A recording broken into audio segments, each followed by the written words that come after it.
ओम भूर्भुवः स्वः तत्सवितुर्वरेण्यं भर्गो देवस्य धीमहि धियो न प्रचोदयात्। ओम नमः शिवाय नमः शिवाय नमः शिवाय नमः शिवाय नमः शिवाय। कर्पूरगौरं करुणावतारं संसारसारभुजं सदा वसन्तं हृदयदेवं वाणीशयितं नमामि। गुरुर्ब्रह्मा गुरुर्विष्णु गुरुदेवो महेश्वरः गुरु साक्षात् परब्रह्म तस्मै श्री गुरुवे नमः। गले में कुछ समझ में भी नहीं आ रहा, हम क्या कह रहे क्या नहीं, शब्द ही सही नहीं निकल रहे। दोस्तों, अभी हमने बालकांड के दोहा संख्या 67 यानी 67 तक की कथा का श्रवण किया था और दोहा संख्या 67 है कि जोगी जटिल अकाम मन उन्नगन अमंगल बेख अस स्वामी यही कह मिले परिहस्त असिरेख। यानी योगी जटाधारी निष्काम हृदय नंगा और अमंगल वेश वाला ऐसा पति इसको मिलेगा, इसके हाथ में ऐसी ही रेखा पड़ी है। अर्थात ये प्रसंग चल रहा है कि नारद जी सती जी का,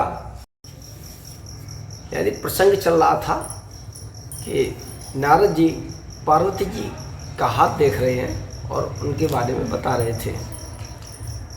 तो उन्होंने ही बताया था कि हाथ इनका बहुत अच्छा गुण, बहुत अच्छे गुण हैं, सब कुछ है, एक आध अवगुण है। और अवगुण में यही बताया था कि उन्हें पति कैसा मिलेगा। अब देखिए रानी और राजा की क्या प्रतिक्रिया होती है। और शनि मुनि गिरा और सत्य जिय जानी और दुख दंपतहि उमा हर्षानी। और नारद हूँ यह भेद न जाना और दशा एक समुझवो बिलगाना। नारद मुनि की वाणी सुनकर और उसको हृदय में सत्य जानकर पति पत्नी यानी हिमान और मैना यानी हिमांचल और उनकी पत्नी मैना को बहुत दुख हुआ कि मेरी पुत्री, वो भी राजकुमारी राजकन्या, और उसे ऐसा पति मिलेगा। ये सुनकर बहुत दुखित हुई। किंतु पार्वती जी को बहुत प्रसन्नता हुई क्योंकि वो जानती थी। और नारद जी ने इस रहस्य को नहीं जाना। नारद जी भी नहीं समझ पाए कि क्या हुआ, कि किसको बुरा लगा किसको अच्छा लगा, क्योंकि सबकी बाहरी दशा एक सी होने पर भी भीतरी समझ भिन्न भिन्न थी। कि सब लोग बाहर से तो चेहरे से बिल्कुल सामान्य नजर आ रहा था, लेकिन पार्वती जी की माता और पिता के अंदर बड़ा पीड़ा हुई, कष्ट हुआ। और पार्वती जी खुद बहुत प्रसन्न थी। नारद जी ये बात नहीं समझ सके। और सकल सखी गिरजा गिर नैना और पुलक शरीर भरे जल नैना। होई नम्रखा देव ऋषभाखा और उमा सुबचन हृदय धरि राखा। यानी सारी सखियां पार्वती, पर्वतराज हिमान और मैना सभी के शरीर पुलकित थे और सभी के नेत्रों में जल भरा था। देवर्षि के वचन असत्य नहीं हो सकते, यह विचार कर पार्वती ने उन वचनों को हृदय में धारण कर लिया। देखिए सभी के शरीर पुलकित थे और सभी के नैनों में जल भरा हुआ था। अब उनके माता पिता को वो तो कष्ट था, इसलिए उनके नैनों में जल था, लेकिन पार्वती जी को खुशी के आंसू, नैनों में जल था खुशी के, क्योंकि उन्हें पता था कि जो उन्होंने बताया था कि कैसा पति मिलेगा, तो वो जानती थी कि भोले बाबा से मेरा अनुराग होने है। और उपजेऊ शिव पद कमल स्नेहू और मिलन कठिन मन भा संदेहू।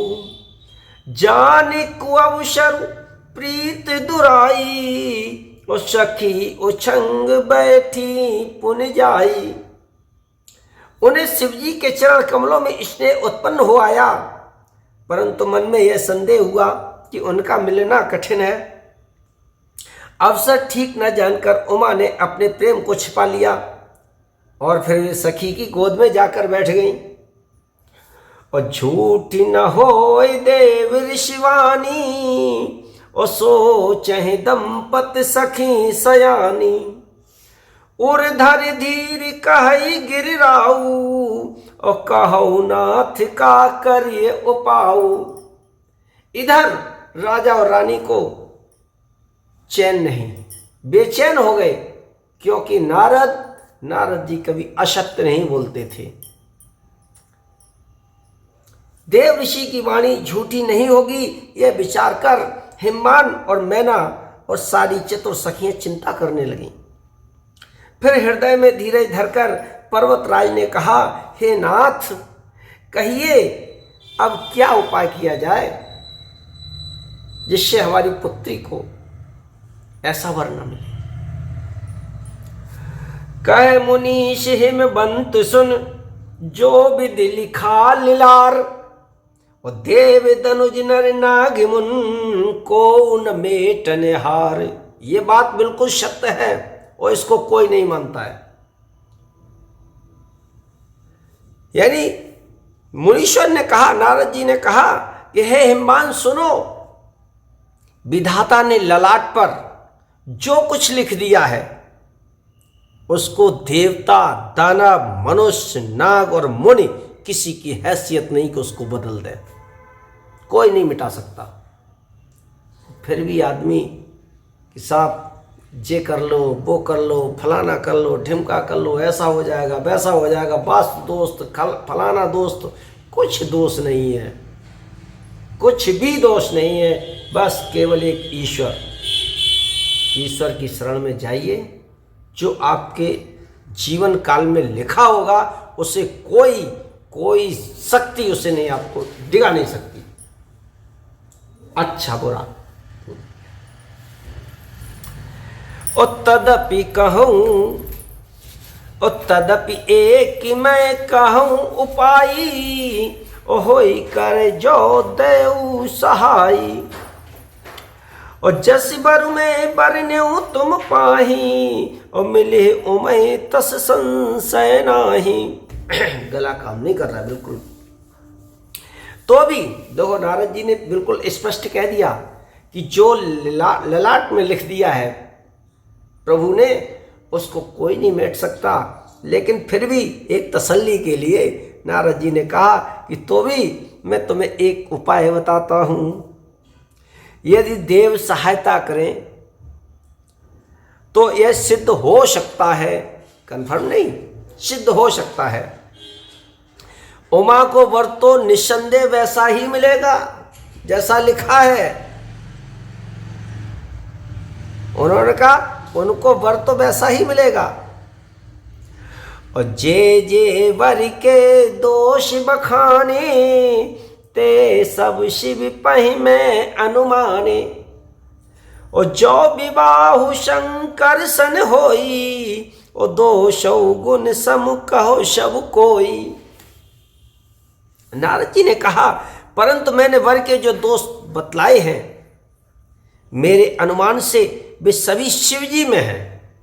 उन्होंने कहा जो हमने दोष बताए हैं, क्या बताए थे उन्होंने दोष? योगी, जटाधारी, निष्काम हृदय, नंगा और अमंगल वेश वाला ऐसा पति इसको मिलेगा, यही कहा था नारद जी ने। और ये सारे दोष जो है, दोष कहें या गुण, हम तो गुण कहेंगे, हम हमारे प्रभु हैं, इष्ट हैं। और ये सारे गुण केवल भगवान भोलेनाथ में मिलते हैं। तो उन्होंने कहा कि परंतु मैंने जो दोष बतलाए हैं, मेरे अनुमान से सभी शिवजी में है। यदि शिवजी के साथ विवाह हो जाए तो दोषों को भी सब लोग गुणों के समान ही कहेंगे, यानी फिर वो दोष नहीं रहेंगे, वो भी गुण बन जाएंगे। और जो अहि सेज सयन हरि करही, और बुद्धि कछु तिन कर दोष न धरही। भानुक सानु सर्व रस खाही, और तेने कहे मंद कहते को नाही। जैसे विष्णु भगवान शेषनाग की सैया पर सोते हैं तो भी पंडित लोग उन्हें दोष नहीं लगाते। सूर्य और अग्निदेव अच्छे बुरे सभी रसों को अभक्षण करते हैं, परंतु उन्हें कोई बुरा नहीं कहता। भाई सूर्य की किरणें अच्छे पर भी पड़ती हैं, बुरे पर भी पड़ती हैं, फिर भी सूर्य को कोई दोष नहीं लगा सकता। इसी तरीके से अग्निदेवता, अच्छे हवन के लिए भी अग्निदेवता का आवाहन किया जाता है, विनाश के लिए भी अग्निदेवता होती है। तो अशुभ और अशुभ सलिल सब बहाई, असुर सरि को अपुनी तिन कहई। समरथ कहूँ नहीं दोष कुशाई, रवि पावक सुर सरि की नाई। आगे नारद जी ने कहा कि गंगा जी में शुभ और अशुभ सभी जल बहता है, पर कोई उन्हें अपवित्र नहीं कहता। सूर्य, अग्नि और गंगा जी की भांति समरथ को कुछ दोष नहीं, समरथ को नहीं दोष कुशाई। यानी ये सारे गुण, यानी दोष जो हमने कहे हैं, ये शिव जी में मिलते हैं, लेकिन शिव जी में ये दोष नहीं, गुण बन जाते हैं। जो अस ही सिखा कर ही नर, जड़ विवेक अभिमान, पर कलप भरे नरक मो जीव की ईस समान। सियावर रामचंद्र की जय, पवन सुत हनुमान की जय, उमापति महादेव की जय, पुरुष संतों की जय। कथा विसर्जन होते सुनो वीर हनुमान, राम लखन सिया जानकी सदा करो कल्याण। सियावर रामचंद्र की जय। कथा में तो आनंद आने लगा है, लेकिन मेरा गला उस आनंद को बेकार कर देता है, गला ठीक होने में नहीं आ रहा है। फिर भी हम आपसे विनम्र निवेदन करेंगे सभी से कि इस कथा को अधिक से अधिक लोगों में पहुंचाएं प्लीज़, और यही हमारी कामना है। और मुझे विश्वास है कि आपको हमारा ये छोटा सा काम अवश्य करेंगे। जय श्री राम।